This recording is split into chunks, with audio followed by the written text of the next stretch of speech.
lahir dari kegelisahan masyarakat pada saat itu.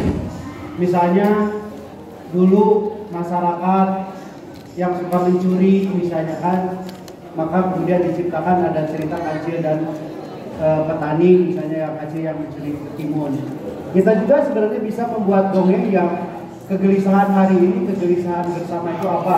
Misalnya kegelisahan bersama yang dirasakan oleh masyarakat Indonesia itu ada hari ini misalnya tentang korupsi, kan? Kita bisa menciptakannya. Yang kedua, ini dongeng ini memang dengan menggunakan beberapa pendekatan. Dongeng yang saya gunakan ini ya.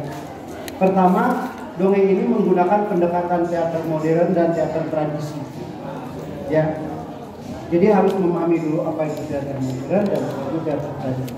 Yang kedua, pendekatan mendongeng saya itu menggunakan pendekatan ada yang disebut dengan homoluden. Apa itu homoluden? Homoluden itu adalah makhluk bermain. Jadi setiap manusia sebenarnya bisa bermain. Ya, bisa bermain seperti setiap manusia itu. Cuman kan kalau mau main-main kan kadang-kadang malu, jadi ditahan, akhirnya nggak keluar, gitu kan? Itu yang ketiga. Yang keempat, ada pendekatan-pendekatan. Kalau di sastra itu kita harus belajar sastra dulu ya. Ada semiotik misalnya. Ini misalnya kan kita gunakan memanggil sekretaris misalnya. Ini maknanya itu adalah bahwa ini biasanya dipakai oleh kerbau ya atau oleh sapi. Biasanya kalau orang pakai ini simbolnya ya nurut aja, apa kata atasan gitu kan, apa kata pimpinan kita nurut aja. Ini masuk ke pendekatan kesusastraan, sastra ya. Di sastra itu ada yang disebut dengan ilmu semiotik. Semiotik itu kalau secara sederhananya ilmu tanda. Jadi tanda-tanda ini misalnya kayak mendung, kayak mau hujan ada tandanya hitam. Mungkin kita bisa pakai kain hitam sebagai simbol. Kemudian tadi ketika saya mendongeng, kemudian saya membawakan dua cerita. Pertama cerita tentang sedekah dan kedua tentang apa ya? Sholawat. Ya. Itu memang menggunakan pendekatan anak-anak, imajinasi anak-anak. Jadi misalnya kalau anak-anak kan suka begini, misalnya anak-anak sedang main mobil-mobilan, ya, mobil-mobilan, kemudian dipanggil sama ibunya, "Dek, sini makan dulu." Dia datang ke ibunya makan, hop, disuapin. Dia main lagi ke sini, Nah, pola imajinasi anak-anak itu saya terapkan di sini, sehingga ketika saya sedang mendongeng, maka saya mendongeng lagi, gitu. Ya, ini memang belum ada di Indonesia. Saya melakukan semacam penelitian kecil-kecilan melalui referensi gitu, belum ada yang mendongeng seperti ini karena dongeng ini udah distigmakan, stigma bahasa ininya yang sederhananya ya. Sudah begitu kata orang-orang akademik. Kata orang-orang akademik kalau mendongeng itu ya satu aja. Sedangkan dongeng ini masuk ke dalam seni, gitu kan? Seni mendongeng. Kalau seni itu sepanjang hidup ini ada, dia akan terus berkembang sesuai dengan apa yang diciptakan atau dimaui oleh kreatornya, gitu. Jadi makanya kok masuk ke sini, masuk ke sholawat, gitu. Kok masuk ke sedekah? Itu pola imajinasi anak-anak yang saya pakai di sini. Kemudian saya juga ada nuansa kontemporernya di pentas saya nih. Kekinian, maksudnya kekinian misalnya pakai musik tadi. Musiknya musik yang viral, musik kekinian. Itu sengaja pakai musik karena sebenarnya kan anak-anak itu ada tiga pola belajar anak-anak. Tiga pola belajar anak-anak itu, satu ada yang disebut dengan kecerdasan kinestetik, Ronaldo, Messi, Ronaldinho, gitu kan. Terus siapa lagi pemain bola dunia itu dia punya kecerdasan kinestetik.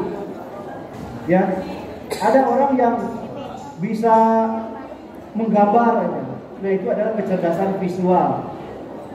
Ada lagi kecerdasan auditif. Kalau orang misalnya mendengarkan satu lagu, dia pasti langsung hafal. Beda dengan saya mendengarkan lagu itu harus puluhan, ratusan, mungkin bahkan ribuan kali baru bisa hafal, gitu kan. Nah ini saya gabung di sini. Misalnya ketika melewati ke kerajaan lalat itu betapa jauhnya ada gunung. Ini sebenarnya menggambarkan tentang harus mendaki gunung dulu. Gini kan, harus berenang melewati sungai yang lebar. Ini menggambarkan tentang kinestetik gitu, supaya anak-anak ini, misalnya para penonton ini menangkap apa maksudnya. Jadi pola belajar anak-anak juga saya masukkan di situ. Nah, yang terakhir adalah pendekatan dengan menggunakan permainan-permainan tradisional, alat-alat tradisional.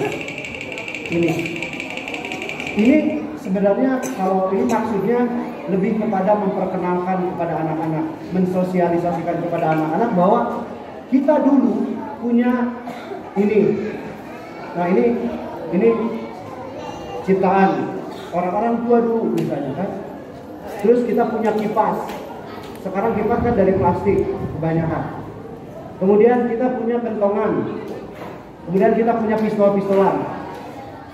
Ya, nah saya ingin memperkenalkan kepada anak-anak hari ini bahwa alat-alat permainan tradisional itu punya kecerdasan yang luar biasa. Kalau sekarang kan mainnya gadget, gitu kan, main handphone, gitu kan. Itu jadi untuk memahami pertunjukan dongeng saya memang dia harus melepaskan gitu. Jadi si anak-anak itu harus menghidupkan imajinasinya, gitu. Imajinasi anak-anaknya gitu. Misalnya Kang Muhammad dia harus seperti anak-anak gitu. Jadi pindah ke sini gitu kan. Terus ada juga kalau di dalam gerak itu saya menggunakan simbol-simbol. Misalnya ada kepala sekolah gerakannya ini kan sebenarnya kan ini kalau biasanya kan gerakan bahaya kalau secara semiotik gitu ya, secara sastra. Kenapa gerakannya begini misalnya? Itu sebenarnya distilasi. Kalau di ilmu teater itu namanya distilasi. Distilasi itu artinya penggayaan. Jadi kalau jalannya begini misalnya kurang ini, ada sedikit estetikanya. Nah kemudian kalau di teater modern misalnya salah satu cirinya misalnya, kalau teater modern itu misalnya saya kan tadi ada gerakan begini. Ya kalau di teater modern itu gerak dulu 1, 2, 3 gerak, kemudian bicara. Dikisahkan Raja Lalat dalam keadaan gundah gulana. Itu nanti jadi puisi. Beda dengan begini misalnya. Ini teater modern ya. Misalnya begini, dikisahkan Raja Lalat dalam keadaan gundah gulana. Enak tak dilihatnya? Ya. Tetapi kalau kemudian kita gerak misalnya. Gerak dulu ke sini, kemudian bicara. Melewati jalan setapak, pematang, hutan-hutan dan kebun-kebun. Nah itu nanti itu kalau itu diterapkan itu akan menjadi sesuatu yang indah. Tetapi kitanya harus main tenang gitu.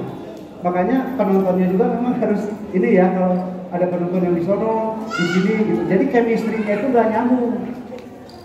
Karena sebuah pertunjukan saya itu harus menjadi ritual bersama gitu.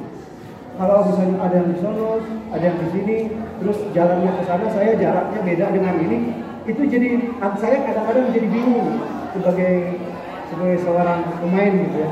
Tetapi kalau misalnya dulu ada kesini semuanya gitu, terus di sananya ini gitu ya. Mungkin teknis ini ya, mungkin suasananya akan lebih ini gitu. Yeah. Oke, ada lagi? Tambahan lagi?